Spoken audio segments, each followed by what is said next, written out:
seen a lot of anime. Dramas, comedies, romance, you name it. But I don't think there's ever been anything quite like Pop Team Epic. If you remember, when I was looking ahead to the winter season, the fact that this 4-panel shitpost manga was getting an adaptation blew my mind and excited me to no end. It was only in the last few weeks, however, that I discovered a startling truth. Pop Team Epic isn't really all that funny. Sure, it's crude, unorthodox in every way, and designed to shatter the conventions of the medium, but it hardly ever got me to laugh. I still think it's one of the best pieces of animation this season, and it's a top contender for Anime of the Year. I mean that unironically.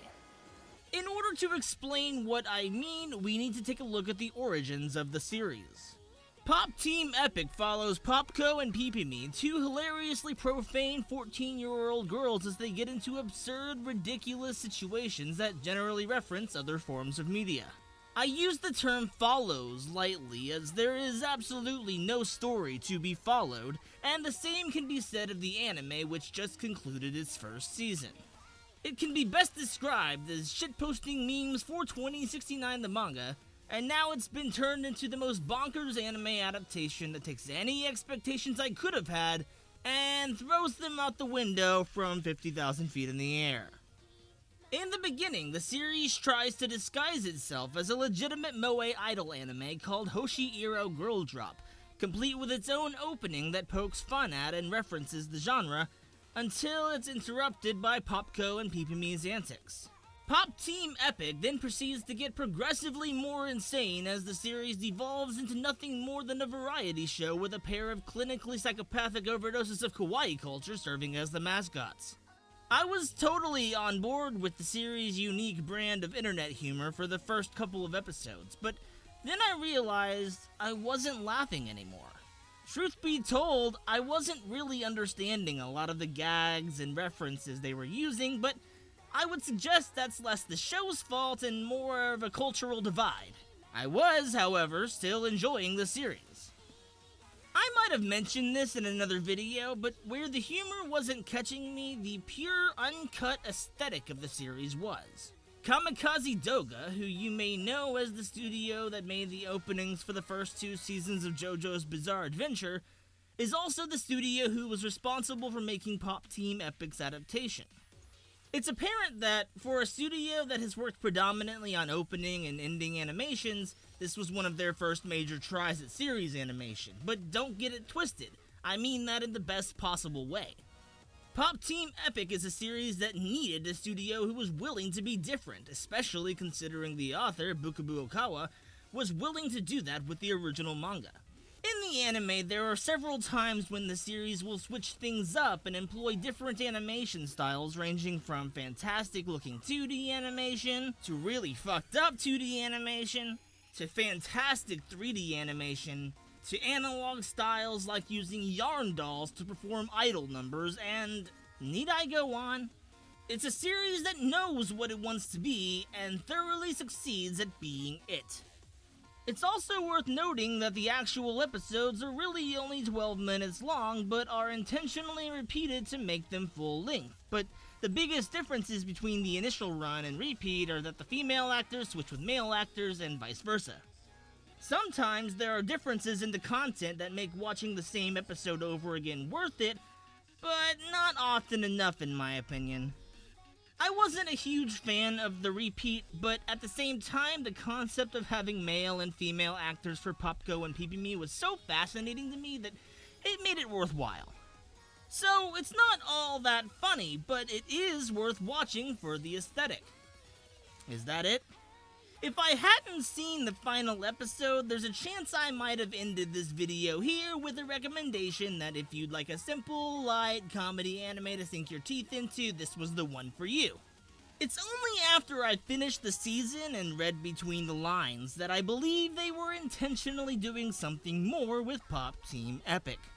I'd like to, surprisingly enough, warn you now that from this point on I'll be discussing plot spoilers from the final episode of the series, and if you're surprised at all by that statement, stick around. I've got some things to say. If you'd like to avoid said plot spoilers, skip ahead to the time you see on screen right now. You've been warned.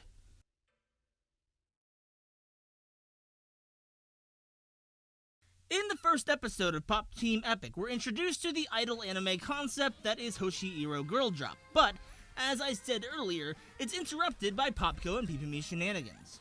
Well, from there, each episode of Pop Team Epic is followed by a next episode preview for Hoshiiro Girl Drop, as if that's the series we're supposed to be watching, but we're not. I'd like you to keep this in mind, as I'll be expanding on this idea in just a moment. As soon as we're introduced to Popko and Pipimi in the series premiere, they go through several skits of varying lengths referencing Pokemon, Skyrim, and My Neighbor Totoro, all ending in the revelation that a secret shadow organization has kept the girls in hibernation until Pipimi managed to break Popko out of Macbeth's miniature garden, whatever that is. It would seem the organization's goal is to attain dominance over the season, insisting that a 4-panel manga couldn't be a full-fledged anime. It's not until the final episode that we see this organization again and find out that it's not Take Shobo, which is simultaneously the publisher of Pop Team Epic and the villain of the manga, but rather King Records, who published the anime. King implies in the final episode that they had a more serious concept in store for Popko and Pipimi, but somehow that concept ended up abandoned in the final product.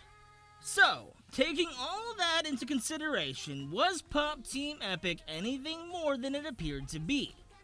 I think so. I think Popko and Pipimi, that is, the anime characters Popko and Pipimi, not the manga characters Popko and Pipimi, were supposed to be side characters in the story told in Hoshiiro Girl Drop. I imagine they'd probably be students at Daichi and Sosugu's school, likely providing much of the comedic relief outside of the main cast of characters. King Records likely had a really interesting, albeit tame, storyline picked out for them, but something went berserk. Likely Pipimi breaking Popko out of Macbeth's miniature garden, which I'm guessing is sort of like the Matrix, where anyone trapped inside is able to live out the anime storyline King Records has chosen for them. Once they break out, they're then able to create the anime where they're the main protagonists, and seeing as how they're comedic characters in Hoshiiro Girl Drop, they created a comedic anime. I think this can be backed up by the multiple times when Popko and Pipimi take time out of the episode to perform a musical number. If they originate from an anime about singing, about being idols, then it makes sense they'd still enjoy singing once they were freed from Hoshiiro Girl Drop. It would also explain why they continue to show us next episode previews for the series we're supposed to be watching, even when the joke has run its course.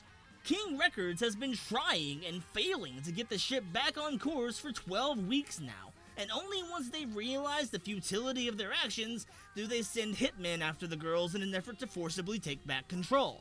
Or, and this is more likely, I'm overthinking the animated adaptation of a shitpost, but what if I'm not, though? It makes you think. I really enjoyed Pop Team Epic, but not for the reasons you'd think. Sure, it might not be laugh-out-loud hilarious, but it provided a thoroughly entertaining experience that kept me coming back each and every week, sometimes twice if you count the sub and dub. I recommend checking it out at your earliest convenience because if they weren't trolling, the finale confirmed that Season 2 of Hoshiiro Girl Drop has been greenlit, which can only mean more of this shitpost is on the way. I only have one thing to say to that.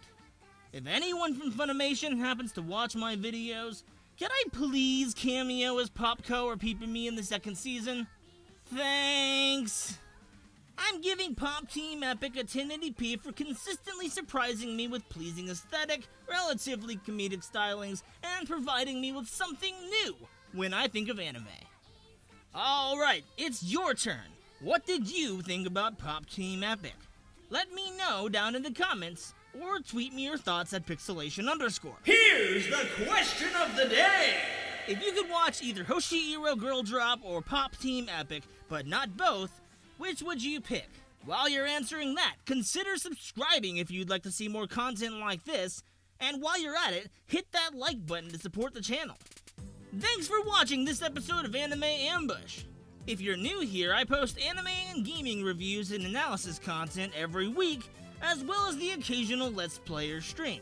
Click the video on the left to be taken to a video that I recommend this week, or the right to see a video catered to your interests. Until next time, this has been Pixelation, reminding you to stay pixelated.